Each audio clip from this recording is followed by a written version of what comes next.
hindi nakakadali ba? Hello guys, maray na hapon sa Endoga boss. Ito naman tayo. Medyo tapos ng trabaho. Medyo ano tayo eh, wala.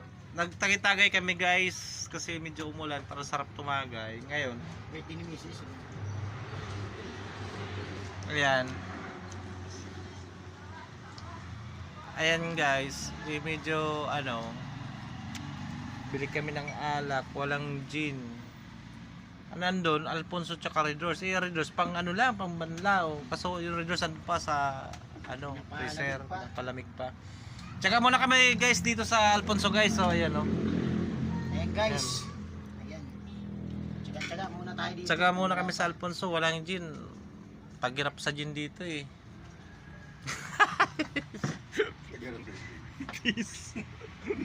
Di guys, ito tayo muna kami. Tropa, ayan oh. Ayan, yan. Oh. Ayan. Si Boy Dula. Ayan, then si Boy Dula, dito si Boy Dula. Basta mayroon tayong ano, si Boy Dula di mawawala. Ayan oh, meron pa kami guys, may nakatago pa dito ang pulutan guys oh. May chicken pa yan. Chokes to go. Ayan guys, sasalog pa yan. Mamaya na yan. Mamaya na yung chokes to go na yan kasi may readers pa kami mamaya. Hirap kasi guys ang buhay. Yabag no. Guys, peace. Huwag kayo maano kasi alam mo na, kunting ano lang, yun lang kasiyahan namin, ganito lang. Katapos tulog, uwian.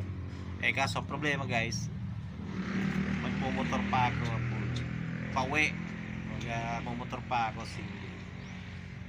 Okay guys, bye bye. Ingat sila sa akin pag motor ko, baka pabanggan sila.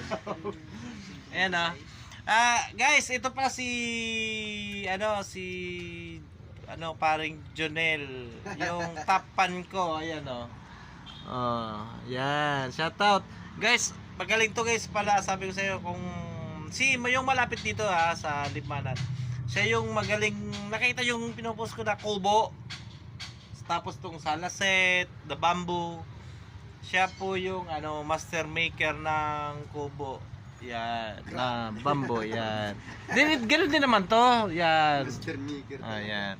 Sila yung mga gumagawa ng salasit na bamboo, kubo. Yan.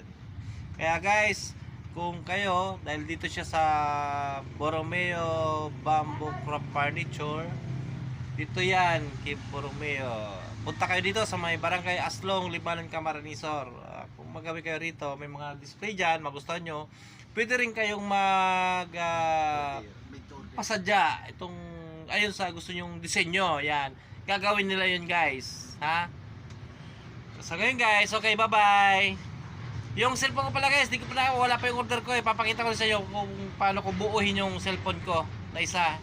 Ito kasing cellphone na ginagamit ko, laging walang signal. Nagagamit ko lang siya pag nakaka-upload ako, pag nakakunik ako sa wifi, no? Yung cellphone ko, di ko pa na pagdating nung in-order ko na piyesa dun sa cellphone ko, bubuhin ko, papakita ko rin sa inyo. Kasi nakita yung sira, pinakita ko sa inyo. Pag dumating na, papakita ko rin paggawa ko, ano? Okay, sige guys, bye-bye!